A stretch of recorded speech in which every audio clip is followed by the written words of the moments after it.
السلام علیکم ورحمۃ اللہ وبرکاتہ۔ بسم اللہ الرحمن الرحیم، والصلاة والسلام علی رسولہ الکریم وعلی آلہ وصحبہ اجمعین، اما بعد۔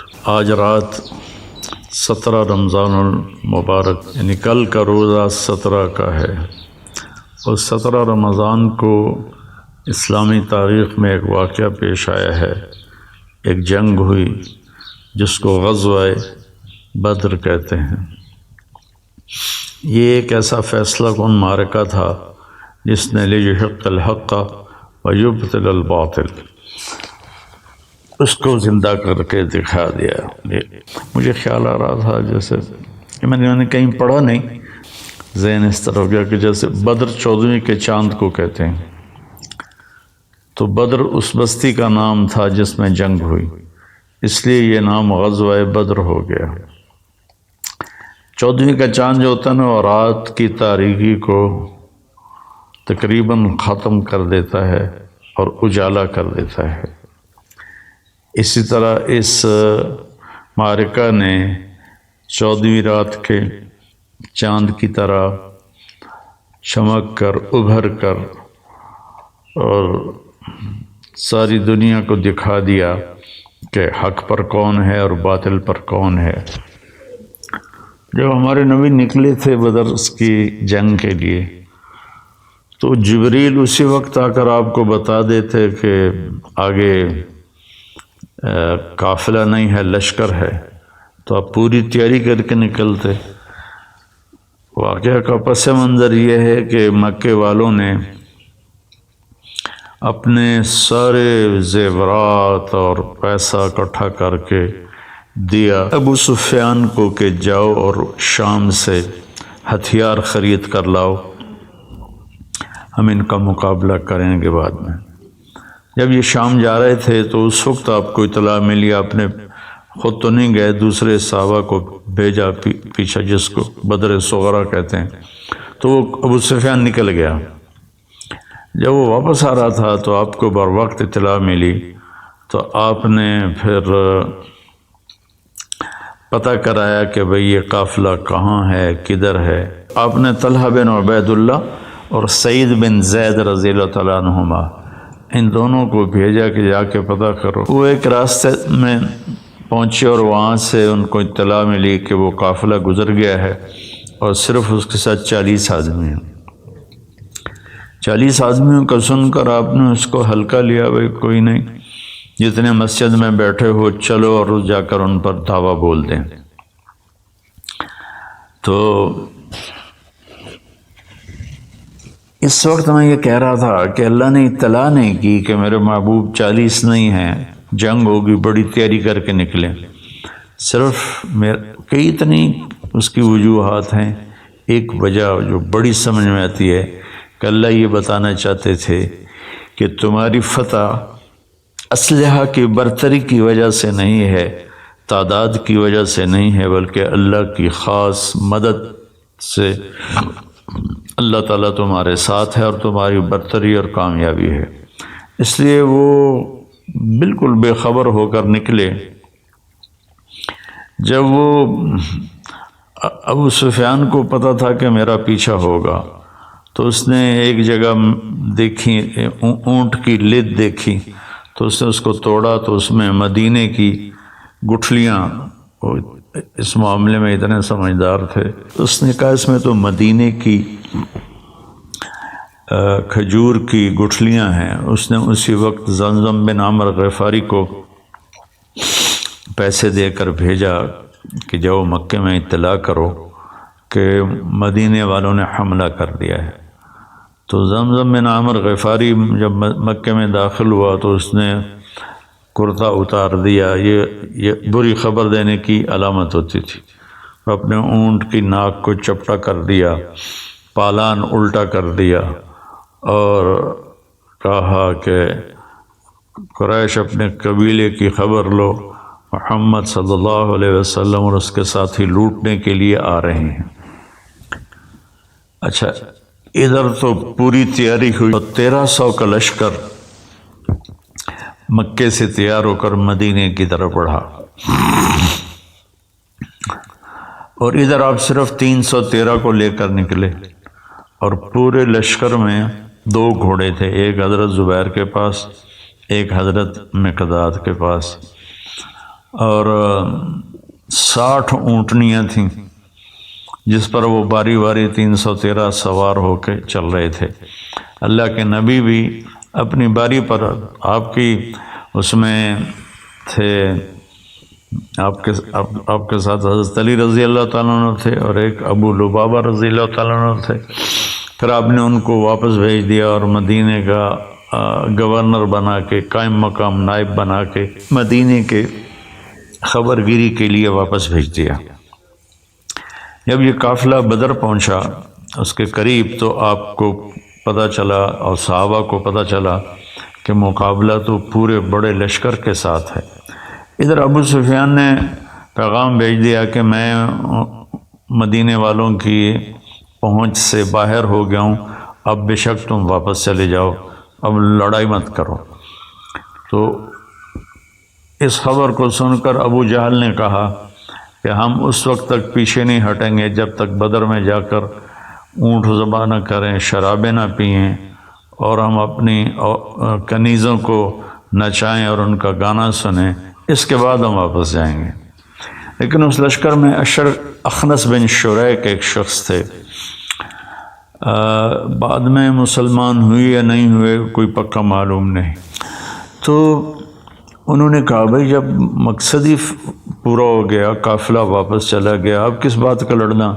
ابو جہل اڑا ہوا تھا، نہیں ہم بدر تک ضرور جائیں گے۔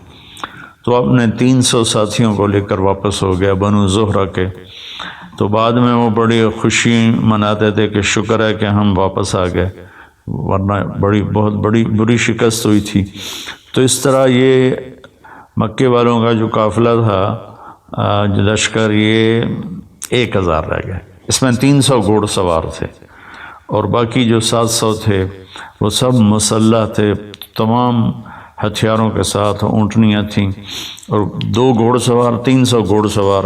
اس سے آپ اندازہ لگا سکتے ہیں دونوں لشکروں کی توازن کا، کہ ایک لشکر کیسا تھا، دوسرا کیسا تھا۔ جب آپ بدر سے تھوڑا پہلے پڑاؤ ڈالے ہوئے تھے تو آپ نے فرمایا بھی اب بتاؤ، آپ نے مجلس قائم کی، کیا کرنا ہے؟ لڑیں، واپس جائیں، تیاری کر کے آئیں، یا یہیں سے آگے بڑھ کے حملہ کر دیں؟ تو بعض صحابہ نے کہا یا رسول اللہ ہماری تیاری نہیں، ہماری تیاری مکمل نہیں۔ کما اخرجک من بیتک بالحق وان فریقا من المؤمنین لکارہون، اس آیت میں صرف اشارہ ہے۔ تو میرے خیال میں ہم واپس جائیں اور تیاری کر کے آئیں۔ تو ابو بکر صدیق رضی اللہ عنہ کھڑے ہو کر عرض کی یا رسول اللہ ہم آپ کے شانہ بشانہ ہیں، لڑائیں گے تو لڑیں گے، ہٹائیں گے تو ہٹ جائیں گے۔ عمر رضی اللہ تعالیٰ عنہ نے بھی کھڑے ہو کر یہ بات عرض کی کہ یا رسول اللہ ہم آپ کے ساتھ ہیں۔ تو پھر مقداد بن اسود رضی اللہ تعالیٰ عنہ کھڑے ہوئے، تو انہوں نے کہا یا رسول اللہ ہم بنی اسرائیل نہیں ہیں کہ کہیں اذهب انت وربک فقاتلا۔ جب موسیٰ علیہ السلام نے ان کو قتال کے لیے تیار کیا تو کہنے لگے اے موسیٰ آپ جائیں، آپ کا رب جائیں، دونوں لڑ کے فتح حاصل کریں، پھر ہمیں بلا لیں جب فتح حاصل ہو جائے۔ تو فرمایا کہ یا رسول اللہ ہم بنی اسرائیل نہیں ہیں، ہم آپ کے آگے لڑیں گے، پیچھے لڑیں گے، دائیں لڑیں گے، بائیں لڑیں گے، ہماری لاشوں سے گزر کر وہ جائیں گے۔ تو آپ نے پھر پوچھا بھئی کیا رائے ہے؟ تو سعد بن معاذ رضی اللہ عنہ کھڑے ہوئے کہ یا رسول اللہ ہم سوچ رہے تھے ہمارے مہاجر بھائی جواب دے رہے ہیں تو وہی جواب ہمارا جواب ہے، لیکن لگتا ہے کہ آپ مدینے والوں سے الگ پوچھنا چاہتے ہیں۔ تو ہماری بات یہ ہے کہ سالم من شئتا وقت حبال من شئتا قاتل من شئتا، یا رسول اللہ ہم آپ کے ساتھ ہیں، جس سے جوڑ دیں جڑ جائیں گے، جس سے توڑ دیں ٹوٹ جائیں گے، جنگ کروا دیں بھڑ جائیں گے، سمندروں میں کود جاؤ کود جائیں گے، مدینے کا ایک بچہ بھی پیچھے نہیں رہے گا۔ برق غماد تک اپنے اونٹنیاں دوڑاتے چلے جاؤ، یمن کے ایک پہاڑ کا نام تھا، تو پیچھے مڑ کے کوئی نہیں دیکھے گا۔ تو اس پر آپ بہت خوش ہوئے، آپ نے فرمایا کہ اللہ کی مدد ہمارے ساتھ ہے۔ تو آپ نے کوچ کیا اور بدر میں ایک جگہ پر خیمے لگانے کا اعلان کیا۔ جب سارے خیمے لگ گئے تو پھر ایک صحابی کھڑے ہوئے، حباب بن منذر رضی اللہ تعالیٰ عنہ، یا رسول اللہ، یہ جو خیمے آپ نے لگائے ہیں یہ اللہ کے حکم سے لگائے ہیں، اللہ کی وحی سے لگائے ہیں؟ آپ نے فرمایا نہیں، یہ میری اپنی ذاتی رائے تھی۔ تو حباب بن منذر کہنے گے یا رسول اللہ، یہاں خیمے لگانا ٹھیک نہیں ہے، وہ فلاں جگہ ہم پانی کے قریب ہو جائیں گے، ہم اونچائی پر ہوں گے، دشمن نچائی پر ہوگا، تو ہم ان پر قابو پا سکتے ہیں۔ تو اب جبریل آئے اور عرض کیا رسول اللہ، اللہ تعالیٰ فرما رہے ہیں جیسے حباب بن منذر نے کہا ہے ویسے کیا جائے۔ اچھا، اب آپ اس میں سارے حضرات جو سن رہے ہیں غور کریں کہ اللہ نے پہلے کیوں نہیں بتا دیا وحی کے ذریعے کہ یہاں خیمے ٹھیک نہیں ہیں، وہاں ٹھیک ہیں۔ یہ ایک خوبصورت سنت کو وجود دیا کہ چھوٹا بھی بڑے کو رائے دے سکتا ہے، اور بڑا اپنے چھوٹے کی رائے پر غور کرے۔ وہ یہ نہ کہے تم کیا پدی کا شور بات، کل تسی جمے ہو تے آج سانو تسی نصیحتاں کر رہے ہو، اس سے بڑے بڑے نقصان ہوئے ہیں۔ تو اس میں ایک بڑا خوبصورت نقطہ ہے کہ والدین اپنے بچوں کی بات سنیں، ان کو صرف بچہ نہ سمجھے۔ بعض اوقات بچے کے منہ سے ایسی بات نکل جاتی ہے جس میں سب کے لیے بھلا، فائدہ اور نفع ہوتا ہے۔ تو خیر بات لمبی نہ ہو جائے، جبریل نے کہا یا رسول اللہ وہاں خیمے، تو آپ نے سارے خیمے وہاں اکھاڑے۔ اگلے دن جمعہ کا دن تھا، آپ نے صفوں کو ترتیب دیا، آپ نے مہاجرین کا جھنڈا حضرت علی رضی اللہ تعالیٰ عنہ کو دیا، اور انصار کا جھنڈا آپ نے سعد بن معاذ رضی اللہ تعالیٰ عنہ کو دیا۔ اس کو کہتے ہیں رائع، چھوٹا جھنڈا، اور بڑا جھنڈا علم جس کو کہتے ہیں، اور عربی میں لواء کہتے ہیں، وہ آپ نے مصعب بن عمیر رضی اللہ عنہ کو دیا۔ وہ سفید رنگ کا تھا، وہ سینٹر میں تھا، درمیان میں تھا۔ تو پھر آپ نے صفوں کو ترتیب دیا اور دے رہے تھے کہ ہوا کا جھونکا آیا۔ حضرت علی نے پوچھا یا رسول اللہ یہ کیا ہے؟ تو آپ نے کہا جبریل آ گئے ہیں 500 فرشتوں کے ساتھ۔ پھر دوبارہ ایک ہوا کا جھونکا آیا۔ پھر حضرت علی نے پوچھا یا رسول اللہ یہ کیا ہے؟ تو آپ نے فرمایا میکائیل آ گئے ہیں 500 فرشتوں کے ساتھ، 1000 فرشتے، انی ممدکم بألف من الملائکۃ مردفین اذ تستغیثون ربکم فاستجاب لکم انی ممدکم بألف من الملائکۃ مردفین۔ تو ہم 1000 فرشتے تمہاری مدد کے لیے بھیجیں گے۔ اس کے بعد آپ نے فرمایا جب تک ادھر سے پہل نہ ہو جنگ نہیں کرنی ہے، جب تک ادھر سے وہ نہ ہتھیار اٹھائیں اور قریب نہ آئے تو انہیں تیر نہیں چلانا۔ یہ کہہ کر آپ اپنی صف میں تشریف لائے اور صفوں کو ٹھیک کرنے لگے۔ تو سواد بن غزیہ رضی اللہ تعالیٰ عنہ وہ تھوڑا سا آگے نکلے ہوئے تھے، تو آپ کے پاس تیر تھا، آپ نے یوں چبو کر کا سواد صف کے برابر کھڑے ہو۔ وہ کہنے لگے یا رسول اللہ آپ نے تو مجھے تکلیف پہنچائی، مجھے بدلہ دیں۔ آپ حیران بھی ہوئے، تو آپ نے ایسے اپنا کرتا اٹھا دیا کہ لو بھی تم بھی تیر مار لو۔ تو جلدی سے آپ کو لپٹ گئے اور آپ کے پیٹ کا بوسہ لیا کہ یا رسول اللہ لگتا ہے آخری مارکا ہے میرا، شہادت سے پہلے میرے لب آپ کے جسم مبارک کو چھو جائیں، اس لیے میں نے یہ کیا۔ اور پھر ایسا ہی ہوا، سواد بن غزیہ اس لڑائی میں شہید ہو گئے۔ تو جنگ سے پہلے شاہ سوار نکلتے تھے جنگ کرنے کے لیے۔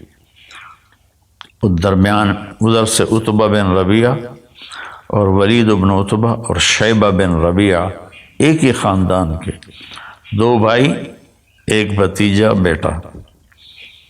تو ولید عتبہ کا بیٹا اور عتبہ بن ربیعہ باپ اور شیبہ بن ربیعہ بھائی۔ تو ادھر سے نکلے، آپ نے منتخب فرمایا حضرت عوف کو اور معاذ بن افرا کو، اور یہ دونوں بھائی تھے، اور تیسرا عبداللہ بن رواحہ کو۔ تو جب یہ تینوں آئے تو سب کے چہروں پر وہ خود تھے۔ تو ابو سفیان نے، تو عتبہ بن ربیعہ نے پوچھا کون لوگ ہو؟ کہا ہم مدینہ کے ہیں۔ تو کہنے لگا اے محمد، ہمارے مقابلے میں ہمارے جوڑ کے بھیجو، ہم ان سے نہیں لڑنا چاہتے، یہ تو سیدھے سادے لوگ ہیں۔ تو آپ نے تینوں کو واپس بلایا اور فرمایا حمزہ اٹھو، علی اٹھو، عبید اٹھو۔ یہ سارے آپ کے خاندان کے تھے۔ حمزہ چچا تھے، علی چچا زاد بھائی تھے، حارث تایا زاد بھائی تھے۔ حارث آپ کے سب سے بڑے تایا تھے۔ عبد المطلب کے 15 بیٹے ہوئے، ان میں سب سے بڑے حارث تھے، یہ ان کے بیٹے تھے، عبید بن حارث۔ تو یہ تینوں حضرات آگے بڑھے۔ تو عتبہ نے پوچھا کون ہو؟ کہا حمزہ بن عبد المطلب۔ تم کون ہو؟ کہا علی بن ابی طالب۔ تم کون ہو؟ کہا عبیدہ بن حارث بن عبد المطلب۔ تو کہنے لگا اب ٹکر کا مقابلہ ہے، اب جوڑ صحیح پڑے گا۔ تو یہ تینوں ایک طرف کے دوسری طرف کے شاہ سوار آپس میں بھیڑے، تو حضرت حمزہ رضی اللہ تعالیٰ نے عتبہ کو قتل کر دیا، اور حضرت علی رضی اللہ تعالیٰ عنہ نے ولید کو قتل کر دیا، اور حضرت عبیدہ رضی اللہ تعالیٰ عنہ اور شیبہ کی لڑائی ہوئی، جس میں ان کا پاؤں کٹ گیا حضرت عبید کا، اور وہ گر پڑے۔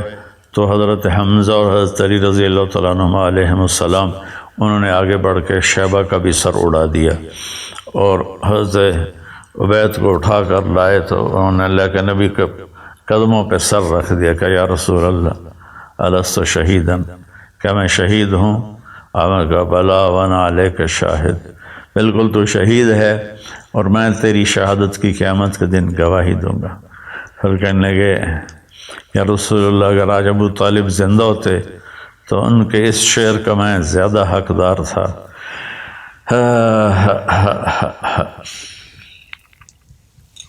وَنُسَلِّمُهُ حَتَّى نُصْرَ حَوْلَهُ وَنَذْهَلَ عَنَا أَبْنَائِنَا وَالْحَلَائِلِ، ایک 90 اشعار کا قصیدہ ہے۔ تو اس میں ایک شعر ہے کہ رب کعبہ کی قسم، ہم محمد کے تمہیں قریب بھی نہیں آنے دیں گے جب تک ہماری لاشوں کے ڈھیر نہ لگ جائیں۔ تو آپ نے کہا تم ٹھیک کہتے ہو۔ میں ایک دفعہ گیا تھا تو ایک دیہاتی عرب سے سلام دعا ہو گئی، تو میں نے کہا میں حضرت عبید کی قبر دیکھنا چاہتا ہوں۔ تو انہوں نے کہا مجھے پتہ ہے، میں آپ کو لے چلتا ہوں۔ تو مدینے کے راستے میں تھے، تو سڑک سے نیچے اترے، کوئی راستہ نہیں تھا، کھائیاں کھڈے۔ ایک دوست کی جیپ لی ہوئی تھی، اس پہ سوار تھے ہم، امریکن جیپ تھی وہ بڑی جاندار۔ ان کھڈے کھائی پتھروں کے ساتھ سے نکلتے آگے ویرانے میں ایک قبرستان تھا، وہ اس علاقے کا تھا، تو وہ ہمیں لے کر گیا، ایک قبر کے اوپر کھڑا کیا کہ یہ ہے حضرت عبید کی قبر۔ تو وہاں جنگ بدر کو یاد کر کے ایسے ہی آنسو بہتے رہے۔ اور اللہ کے نبی، ایک اور واقعہ یاد آ گیا، آپ تشریف لے جا رہے تھے مکہ سے مدینہ یا مدینہ سے مکہ، تو ایک دم جنت کی خوشبو آئی۔ صحابہ نے کہا یا رسول اللہ، یہ اس کانٹے دار وادی میں یہ خوشبو کیسی ہے؟ صحابہ نے کہا تمہیں پتہ نہیں یہاں عبید کی قبر ہے، یہ خوشبو اس کی قبر سے آ رہی ہے۔ تو جب یہ بڑے سردار قتل ہو گئے تو پھر قریش نے حملہ کر دیا، اور یہ ادھر اللہ کے نبی رو رو کے برا حال، ان تہلک عدل العصابۃ فلن تعبد۔ یہ صرف 313 آدمی ایسے انٹائٹل ہیں کہ ان پر دین کا، اسلام کا دار و مدار اللہ نے قائم کروایا اپنے نبی کی زبان سے کہ میرے رب اگر یہ تو نے ہلاک کر دیا پھر تیرا نام لینے والا کوئی نہیں رہے گا۔ اس لیے اللہ کے نبی نے فرمایا لعل اللہ اطلع علی اہل بدر فقال لهم افعلوا ما شئتم فانی قد غفرت لهم، کہ اللہ تعالیٰ نے اہل بدر کو دیکھا اور پھر فرمایا اپنے نبی کو کہ ان سے کہہ دو کہ جاؤ جو مرضی کرو، میں نے تمہیں معاف کر دیا، تمہاری بخشش کر دی۔ ایک دفعہ حضرت جبریل نے پوچھا یا رسول اللہ آپ کے صحابہ میں سب سے بہترین لوگ کون ہیں؟ آپ نے کہا جنہوں نے بدر میں شرکت کی۔ تو جبریل نے عرض کی یا رسول اللہ ہمارے آسمان کے فرشتوں میں بھی وہ فرشتے سب سے قابل قدر ہیں 1000 جنہوں نے جنگ بدر میں شرکت کی۔ تو ملائکہ اللہ نے اتارے، مسلح اتارے، لڑائی شروع ہوئی، چند گھنٹوں میں فیصلہ ہو گیا اور 70 آدمی ان کے مارے گئے، 70 ان کے قبضے میں آ گئے۔ تو ایک چھوٹے سے قد کے صحابی حضرت عباس کو پکڑ کے لا رہے تھے، آپ کے چچا، تو ان کا قد اتنا لمبا تھا جب گھوڑے پر بیٹھتے تو پاؤں زمین پہ لگ جاتے تھے، تو پھر وہ اونٹ پر سواری کیا کرتے تھے۔ تو ایک چھوٹے سے صحابی انصاری، ان کی ایسے باہوں میں رسیاں ڈلی ہوئی تھیں، ان کو کھینچ کے لا رہے تھے۔ تو حضرت عباس اپنی شرمندگی مٹانے کے لیے کہنے لگے اے بھتیجے اس نے نہیں مجھے باندھا، تو کوئی اور تھا جو زمین آسمان کے درمیان قائم تھا جس نے میرے ہاتھ باندھ دیے۔ تو وہ صحابی رضی اللہ تعالیٰ عنہ فرمانے لگے کہ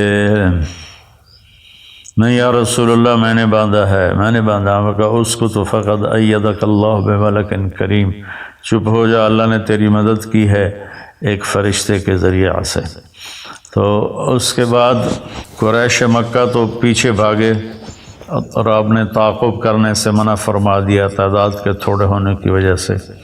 اب وہ اپنا جو ساز و سامان تھا مجھے یاد آیا، اس میں 50,000 دینار سونا کے عوض میں جنگ کا سامان خریدا گیا تھا۔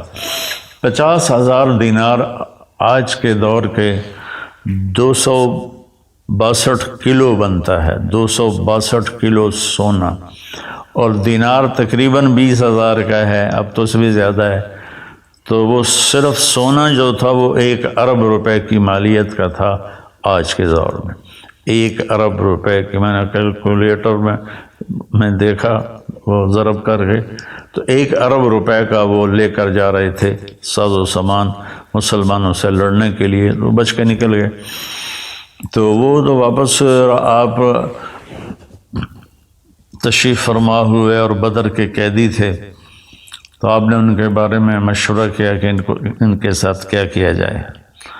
تو چند ایک کو تو آپ نے قتل کروا دیا، عقبہ بن ابی معیط کو آپ نے حکم دیا اس کا سر اڑا دو، اس کو قتل کر دو، اور ایک آدھ کسی اور کے بارے میں فرمایا۔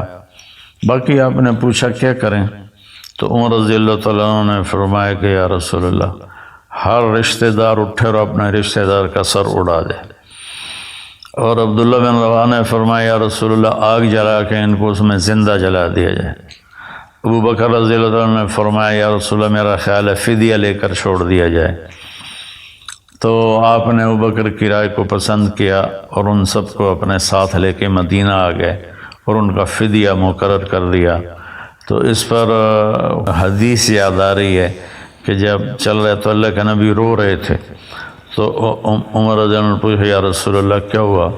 کہ اللہ کا عذاب اس کیکر کے قریب آ گیا تھا، اگر اللہ کی رحمت نہ ہوتی تو ہم سب ہلاک ہو جاتے۔ اللہ کو پسند نہیں آیا ہمیں ان کا فدیہ لے کے چھوڑنا، عمر کی رائے پسند تھی کہ ہر رشتہ دار اپنے رشتہ دار کو قتل کرے، لیکن میرے نبی نے چونکہ فیصلہ کیا ہے تو اللہ تعالیٰ نے فرمایا ہم نے اپنے عذاب کو واپس لے لیا۔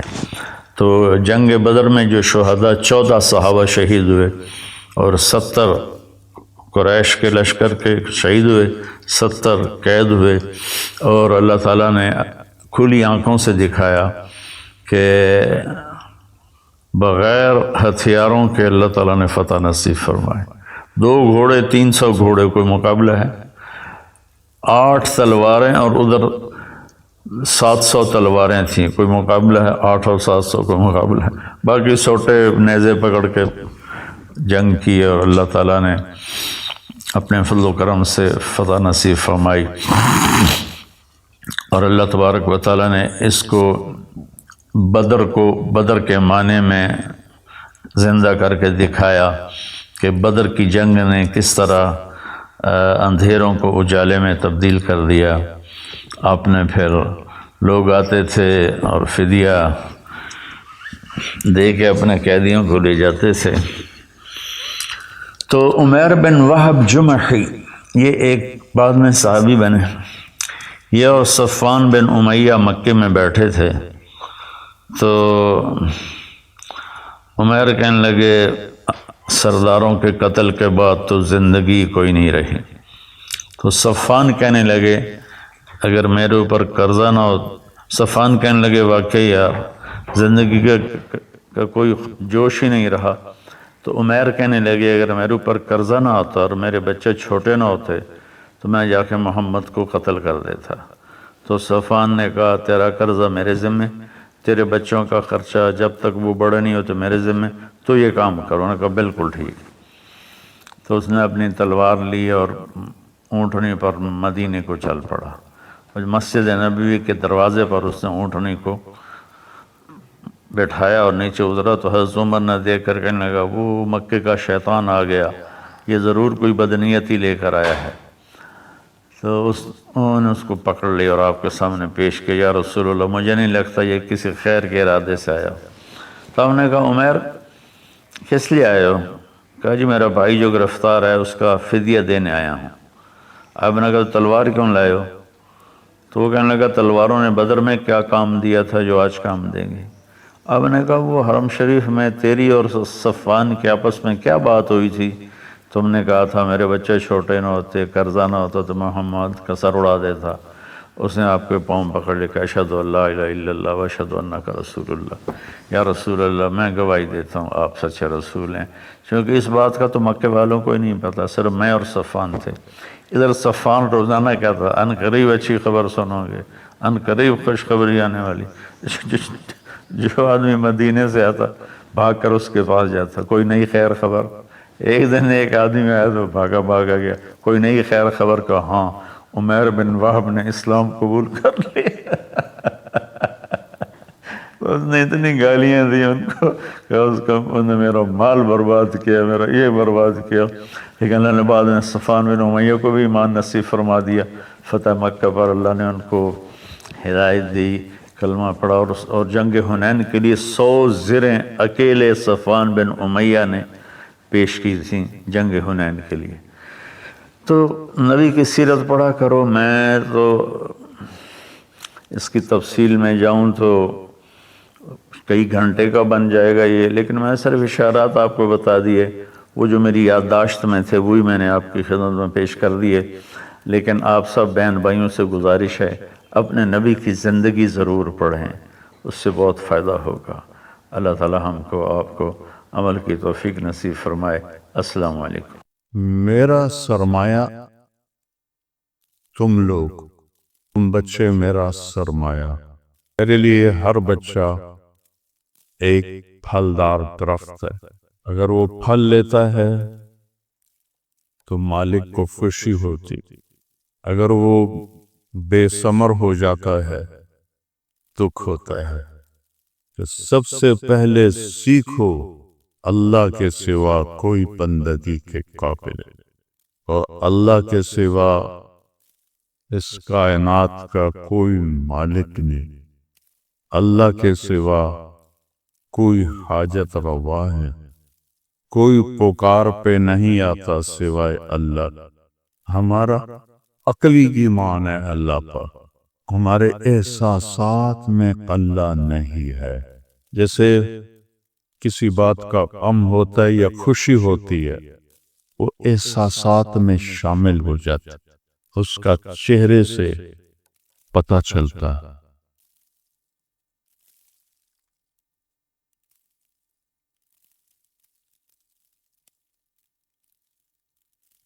ساری زندگی میں نے صرف 4 مہینے اپنی زمین کو دیکھا اور اس پہ کپاس کاشت تھی 1984 4۔ اس سے زیادہ میں نے کبھی اپنے وراثتی جائیداد پر حال احوال پوچھا نوکروں سے، مینیجر سے، نہ دماغ لگا نہ دل لگا۔ پیسہ تو لگتا ہی ہے چیزوں، لیکن دو چیزیں اس کے ساتھ نہیں تھی، نہ یہ تھا نہ یہ تھا، بس یہ تھا۔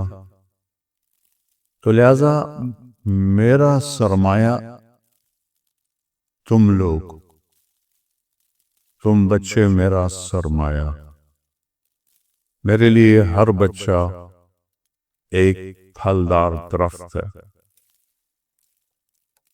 اگر وہ پھل لیتا ہے تو مالک کو خوشی ہوتی، اگر وہ بے ثمر ہو جاتا ہے دکھ ہوتا ہے، تکلیف ہوتی۔ میں نے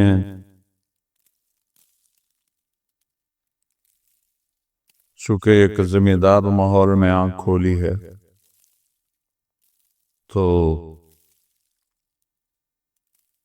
جس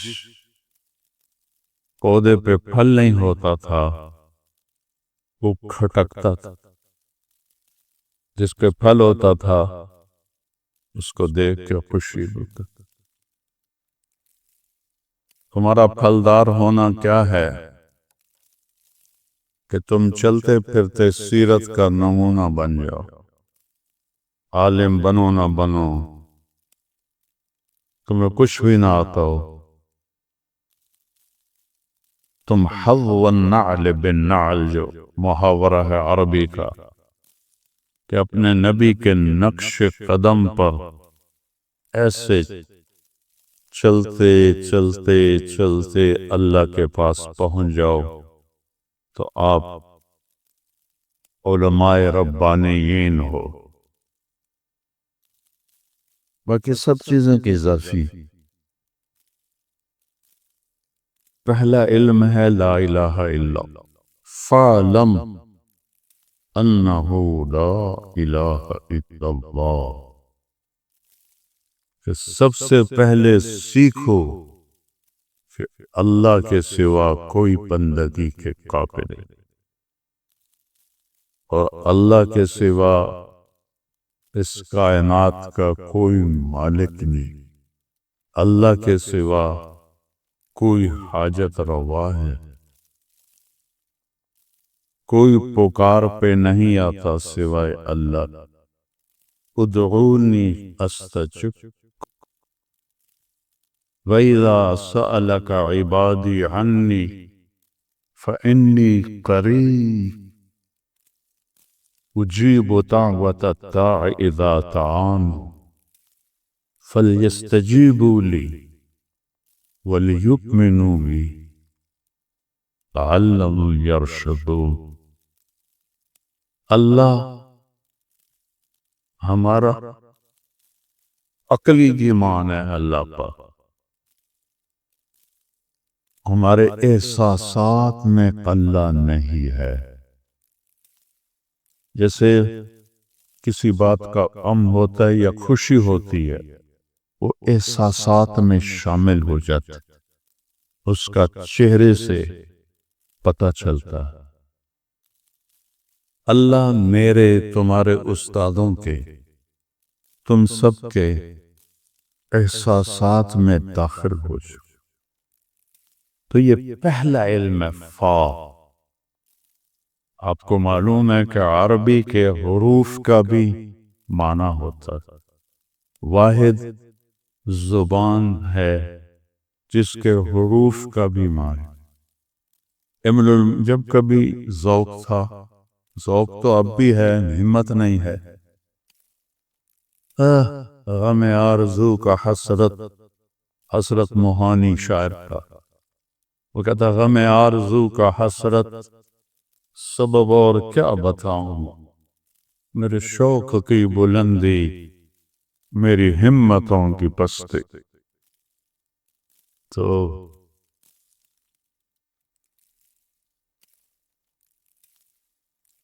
ان کے مقدمے، انہوں نے 14 جلدوں پہ لسان العرب لغت کی کتاب لکھی، اس کے مقدمے میں ہے اگر میں حروف کے معانی پہ کتاب لکھوں تو اتنی ہی جلدیں اور تیار ہو. حروف فا، فور کے لیے، فوراً، جلدی جلدی کرو. کیا سیکھو لا الہ الا اللہ، یہ سیکھو. شمی گویم مسلمانم بلرزم کہ تانم مشکلات لا الہ. یقین مثل خلیل خود گزینے، یقین اللہ مستی. یقین مثل خلیل خود نشینی، یقین اللہ مستی خود گزینی. سنے تہذیب حاضر کے گرفتار، غلامی سے ہے بدتر بے یقین. لیکن نبی کی دعا ہے اللہم اقذف، اللہم اجعلنی. قذف اور جعل کا فرق سمجھتے ہو؟ تم تو مجھ سے زیادہ عربی پڑھے ہوئے ہو، میں نے تو جو دو چار پڑھا تھا وہ بھی بھول گیا. ایسے ٹھونس دینا اللہم اقذف، اللہم اجعل نہیں، اللہم اقذف کیا فی قلبی رجاءک، میرے دل میں اپنی امیدوں کو، اپنے اوپر امید کو گاڑ دے.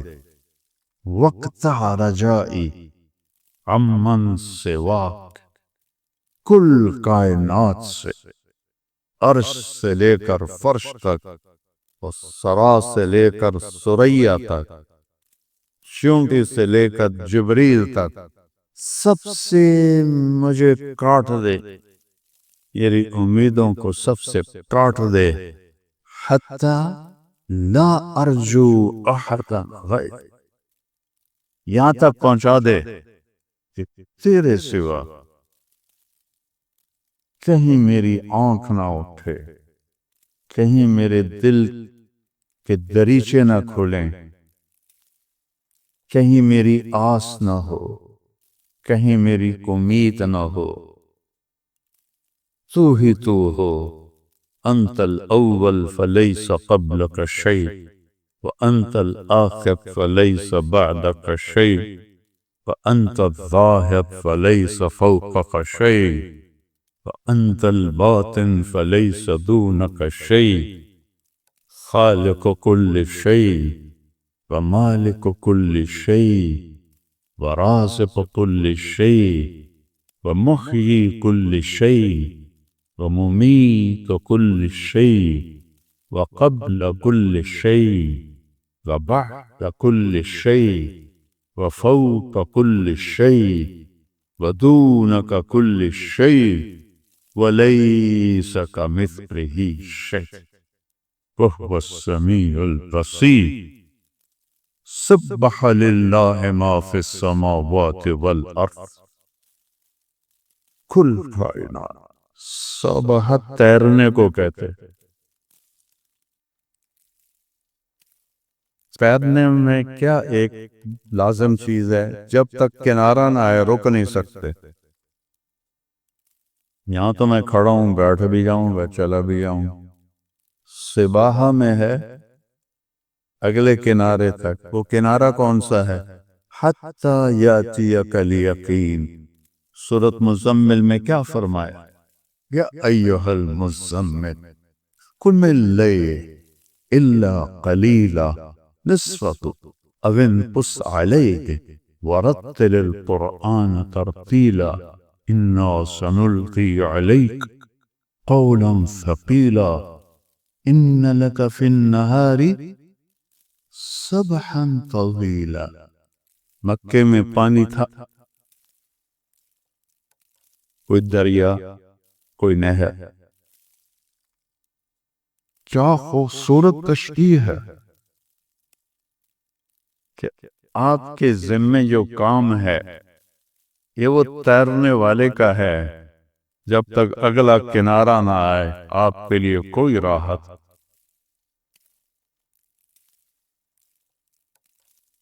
ان لک ان لک ان لک اللہ اکبر، کیسے متعین طاقت کے ساتھ، فی النہار سبحا طویلا، تو کیا کر، وَاذْكُرِ اسْمَ رَبِّكَ وَتَبَتَّلْ إِلَيْهِ تَبْتِيلًا، اللہم اقذف فی قلبی رجاءتک وتبتل الیہ تبتیلا۔ ایک ہی چیز، رب المشرق والمغرب لا الہ الا ہو فاتخذہ وکیلا۔ اتخاذ ہوتا ہے یہ،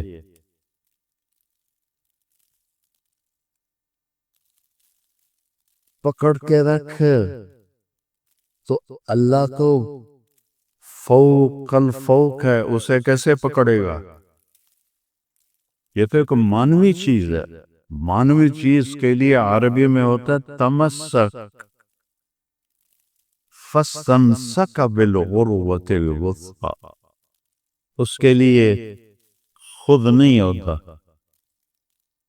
لیکن جب شدت پیدا کرنی ہو تو پھر مانوی کو مادی بنایا جاتا ہے، پھر اس کے لیے اخذ کا لفظ لایا جاتا ہے، پھر اس میں بھی طاقت اور مبالغہ پیدا کرنے کے لیے باب افتعال میں لے جایا جاتا ہے، فَاتَّخِذْهُ وَكِيلًا۔ یہ پہلا علم ہے، فَحَمَلَتْهُ، فوراً حمل ہوا، تو بائبل میں ہے 9 مہینے حمل اٹھایا پیٹ میں حضرت مریم نے، قرآن کہتا ہے فَحَمَلَتْهُ، فوراً حمل، فَانْتَبَذَتْ بِهِ مَكَانًا قَصِيًّا، فوراً دوڑ لگائی ایک دور ٹھکانے، فَأَجَاءَهَا الْمَخَاضُ، فوراً دردے سے، إِلَى جِذْعِ النَّخْلِ، قالت یا لیتنی مت قبل هذا وکنت نسیا منسیا۔ اللہ کی تعریف کرنا سیکھو، اللہ کو دل میں بسانا سیکھو۔